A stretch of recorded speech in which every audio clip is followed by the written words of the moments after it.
kembali lagi dengan saya, Oktariani Hasana dengan NPM FOGO 221. Pada kesempatan kali ini, saya akan membahas mengenai teori Revard-Rubin, teori Ramona Marser, teori Ella Joy Lerman, teori Ehrenstein, dan teori Jean Ball. Baiklah, langsung saja ke teori yang pertama, yaitu teori Revard-Rubin, di mana ada sebuah kasus, ada seorang perempuan yang berusia 22 tahun, anggap saja namanya Nyonya Lydia. Saat ini ibu sedang hamil anak pertamanya, dan ibu sering mengalami perut nyeri, mual, muntah, dan juga kakinya membengkak. Sementara menurut teori Revard-Rubin, saat sekarang hamil, ibu memikirkan kesehatan bayinya, melakukan penyesuaian dengan lingkungan sekitar. Beliau juga menginginkan pengakuan masyarakat bahwa beliau sedang hamil dan bukan dari pasangan gelap. Ibu juga mulai mengetahui arti memberi dan menerima dengan bayinya. Dengan menerima, contohnya menerima akan kehamilannya dan tidak akan menggugurkan anaknya. Dengan contoh memberi, yaitu dengan selalu mengkonsumsi makanan yang sehat dan juga bergizi. Di mana ibu tersebut akan mengalami tahapan psikososial, di mana dia mulai menggendong dan mengasuh anak tetangga dengan didampingi oleh ibu si anak tersebut. Dan ibu juga sering bertanya-bertanya kepada ibunya bagaimana sih ibunya merawatnya sewaktu dia masih balita, dan juga sudah tidak mengasuh bayi lagi dan tidak menggendong anak tetangga lagi. Ibu tersebut harus mempersiapkan kehamilannya untuk kelahiran. Dan selanjutnya, ibu tersebut melakukan tahap pelaksanaan peran menjadi seorang ibu. Nyonya Lydia meniru tetangganya yang sedang hamil dan belajar dengan hal-hal yang akan dihadapinya nanti. Misalnya bagaimana rasanya melahirkan, apa yang dilakukan, dan juga saat selama melahirkan atau bagaimana bayi pada masa-masa awal kelahiran. Lalu ibu juga membayangkan seperti apa nanti melahirkan, baju apa yang akan dipakaikan untuk anaknya nanti, bagaimana hubungannya dengan suami dan anggota keluarga lain setelah melahirkan. Lalu sadar akan tanggung jawabnya terhadap bayi yang dikandungnya, dan perlahan-lahan akan meninggalkan perilaku yang tidak disukai tergantungnya terhadap orang lain, dan sadar bayi yang dikandungnya akan dirawat dan juga tanpa paksaan, yaitu menggunakan hati nuraninya. Dan yang kedua adalah teori Ramona Marser. Teori Ramona Marser lebih menekankan pada stres antepartum dalam pencapaian peran ibu. Teori Ramona Marser menjadi dua bagian, yaitu sebagai berikut. Efek stres antepartum, yaitu stres antepartum, komplikasi dari resiko kehamilan dan pengalaman negatif dalam kehidupan seorang wanita. Dan tujuan asuhan ini adalah dukungan selama hamil untuk mengurangi ketidakpercayaan diri ibu. Riset Marser menjelaskan tentang efek stres antepartum terhadap fungsi keluarga sebagai suatu keutuhan, fungsi pasangan individual, hubungan timbal balik ayah ibu dan bayi, ayah dan bayi dalam keluarga, dan status kesehatan sebagai variabel dependen atau bebas. Teori ini setelah melakukan observasi, saya mendapatkan sebuah kasus, yaitu pada seorang ibu yang bernama Nyonya, anggap aja namanya Nyonya X, berusia 27 tahun. Nyonya X ini melahirkan pada usianya yang ke-27 tahun, dan pada usianya yang masih muda ini, ia tidak memiliki banyak pengetahuan untuk menjadi seorang ibu. Ia mendengar banyak informasi negatif dari orang-orang di sekitarnya mengenai kehamilan. Hal tersebut membuat Nyonya X stres dan takut untuk menjadi seorang ibu, dan sulit untuk menerima identitas baru yang membutuhkan pemikiran dan penjabaran yang lengkap tentang dirinya sendiri. Apa yang dilakukan bidan memberikan asuhan selama kehamilan untuk mengurangi ketidakpercayaan diri ibu tersebut, dengan mana emotional support, memberikan perhatian dan mendengarkan keluh kesah ibu, dan memberi semangat pada ibu, mengekspresikan kepeduliannya terhadap ibu tersebut, dan membayangkan bahwasanya kita semua itu merasakan apa yang sudah dia alami, dan information support, memberikan solusi-solusi yang dapat mengurangi stres yang dialami ibu tersebut, dengan memberikan info-info mengenai apa yang harus ibu tuh lakukan dan juga apa yang harus tidak dia lakukan. Dan psychosocial support, memberikan bagaimana merawat bayi yang baik dan bagaimana bersikap sebagai seorang ibu sehingga naluri keibuannya dapat timbul saat ia melihatnya nanti. Dan apresial support, menerapkan informasi yang ia dapatkan dari bidan lalu dia terapkan. Apabila sudah dia lakukan, maka ia akan merasakan ketenangan.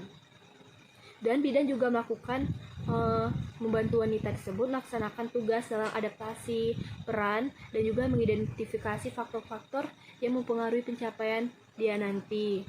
Harus mendekatkan diri dengan bayinya nanti dan juga termasuk mengapresiasikan kepuasan dan penghargaan, menempatkan peran positifnya dan memberikan informasi maupun pengajaran-pengajaran yang tidak akan memicu stres antepartum dia nanti. Namun teman-teman, selain penerapan dari peran keluarga dan bidan, ibu memiliki peran utama mengendalikan dirinya, di mana tahapan dalam pelaksanaan peran ibu itu sendiri, yaitu seperti sebelum menjadi seorang ibu, wanita ini mulai melakukan penyesuaian, baik sosial maupun psikososial dan mempelajari hal yang dibutuhkan ibu. Dan juga memasuki peran ibu yang sebenarnya. Wanita sudah mampu menentukan jalan yang unik dalam melaksanakan perannya nanti. Tahap terakhir di mana wanita ini sudah mahir dalam perannya sebagai seorang ibu. Dan ketiga adalah teori Ella John Rahman. Dalam teori ini, Rahman menginginkan agar bidan dapat melihat semua aspek taktik, memberikan asuhan pada wanita hamil dan memberikan pertolongan pada persalinan.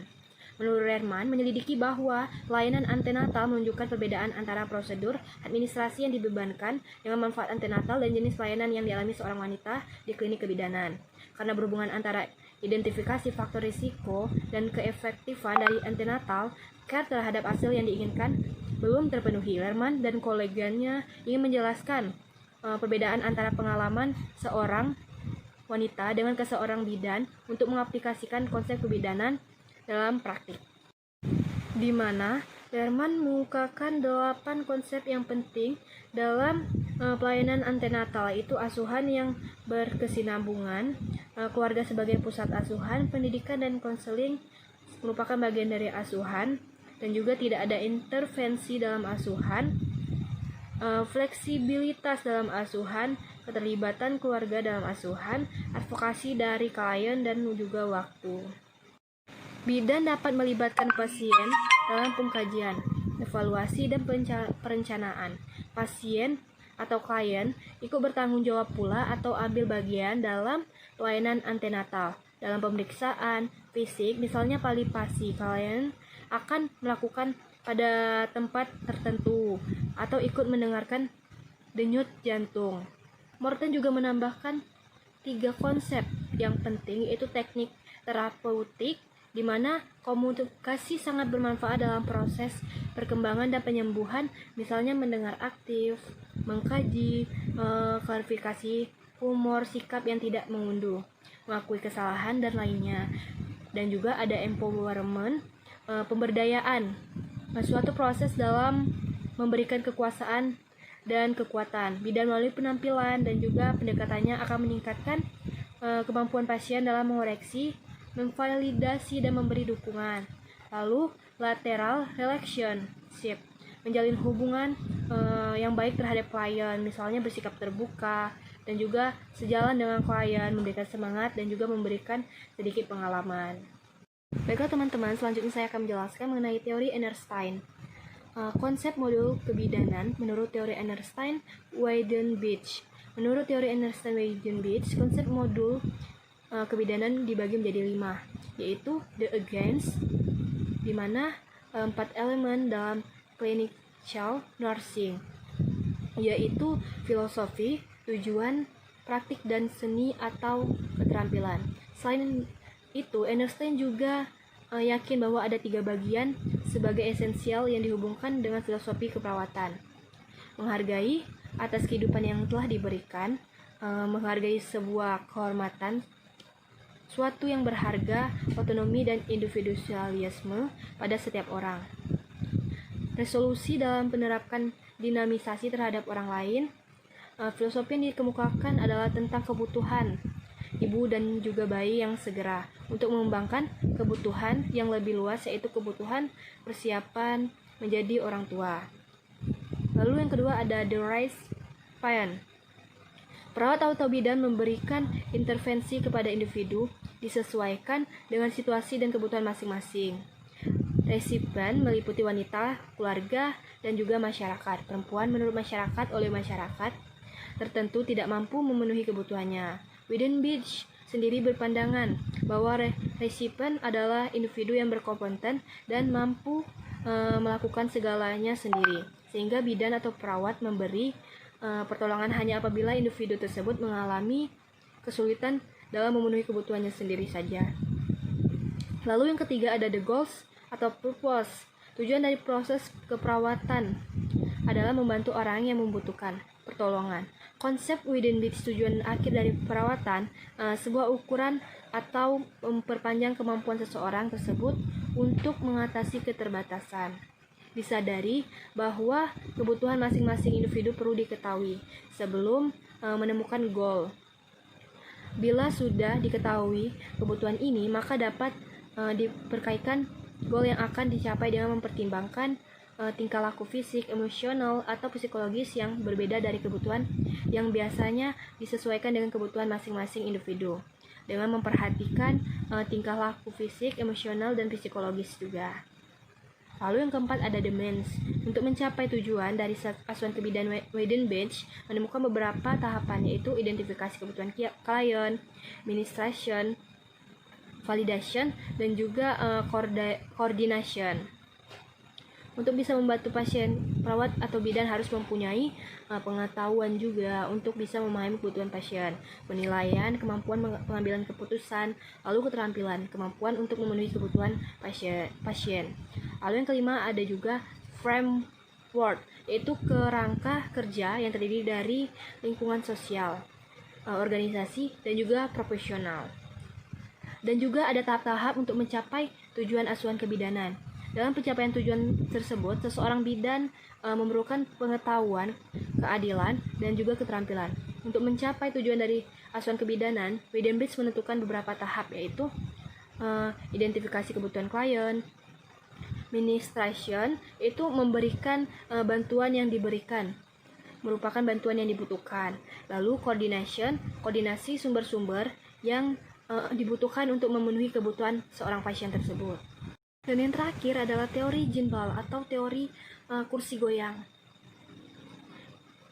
di mana pengertian dari teori Jinbal yaitu dasar pemikiran menurut penelitian yang bernama Jinbal, seorang midwife atau bidan dari British. Beliau merupakan risetnya secara intensif terhadap kebutuhan wanita pada masa postnatal dan konsekuensinya bagi wanita yang mendapat asuhan dari berbagai unit pelayanan. Teori ini mengemukakan tentang keseimbangan emosional itu yang diibaratkan pada kursi goyang. Teori ini sering disebut kursi goyang karena tingkat emosional seorang ibu harus berada pada titik seimbang atau juga stabil, sehingga mirip dengan kursi akan di mana beban harus seimbang pada titik tumpu. Karena jika tidak, kursi akan condong ke arah yang memiliki beban yang paling berat. Begitu juga dengan pengendalian emosional seseorang.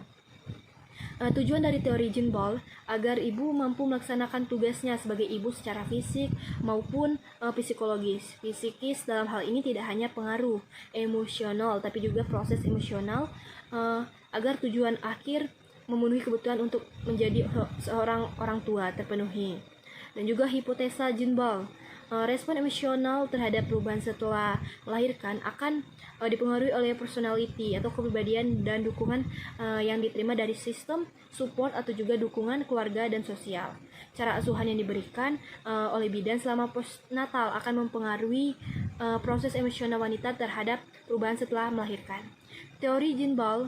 Pembagian teori Jinbal itu mencakup 3 kategori, yaitu teori perubahan, teori stres, coping, dan juga support, lalu teori dasar.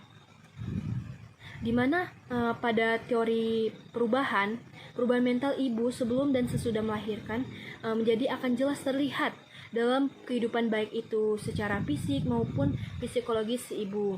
Lalu teori stres, coping dan juga support, tingkat emosional sangat mempengaruhi mental ibu. Oleh karena itu, dukungan atau support dan motivasi dari keluarga terhadap perubahan-perubahan ibu sangat penting diperlukan. Lalu ada juga teori dasar, di mana konsep dasar untuk menjadi seorang ibu meliputi berbagai aspek, diantaranya butuh persiapan jasmani dan juga rohani, dukungan dari pihak keluarga juga. Namun elemen pembentukan teori kursi goyang juga terbentuk.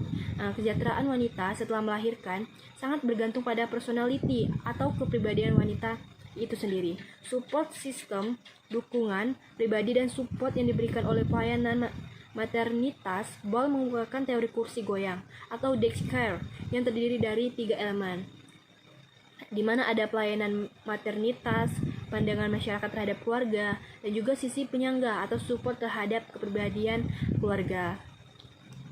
Dan juga ada 3 elemen tersebut dapat dijelaskan sebagai dasar kursi dibentuk oleh pelayanan kebidanan yang berpijak pada pandangan masyarakat tentang keluarga. Dan juga topangan kanan kiri adalah kepribadian wanita, pengalaman hidup. Topangan tengah yang menyangga kursi dari belakang kanan kiri adalah keluarga dan juga support system. Lalu tempat duduk menggambarkan kesejahteraan maternal yang tergantung pada efektivitas elemen-elemen sebagai banyak halnya. Dan juga konsep teori Junbal, woman atau wanita, memusatkan perhatiannya terhadap perkembangan emosional, sosial, psikologis wanita dan juga proses melahirkan.